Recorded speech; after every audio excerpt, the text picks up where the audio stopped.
Hi. If you already watched that the full video from the one of the previous pages where the guy was talking about extemporaneous speaking and why speech structure is important for extemporaneous speaking, you can kind of skip this, but I'll try to address some of the main things at top.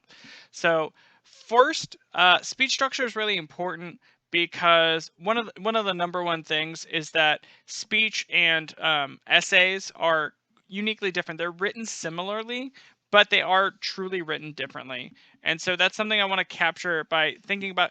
First of all, mistakes in your speech oftentimes are not the same. So if you make a mistake in an essay, like if I made a mistake in like a video that I'm posting, right? Most of the time, by the time you're on like week 2 or week 3, you're not going to remember, right?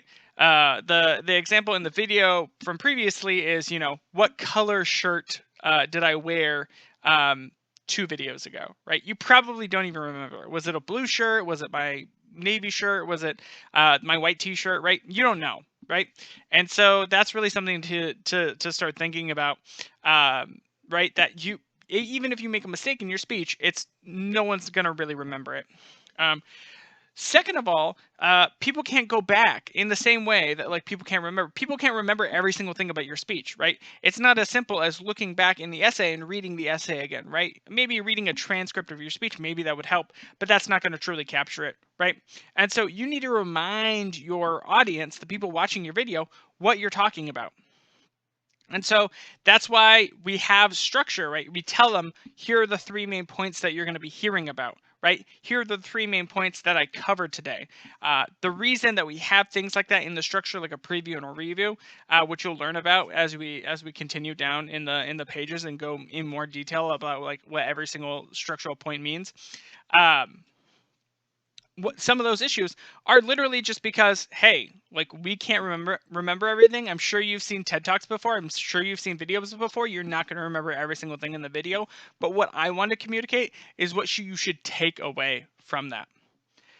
And then finally, this is largely the point, is we're going to be doing extemporaneous speaking. And so once you learn the structure of a speech, it's going to be much easier to give that speech because in your head, you're going to know where you're going, right? You're going to have a roadmap in your head that you can kind of memorize.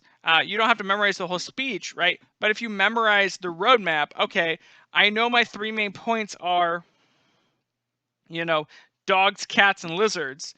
I'm going to talk about dogs. I'm done talking about dogs. I already know that I'm going to start talking about cats, right? Obviously, that's an exaggerated example, but that's exactly how these kind of speeches would work. Okay, and so that's really all I wanted to talk about. Helps you remember things. So I'll do a little recap, right? It helps you remember things.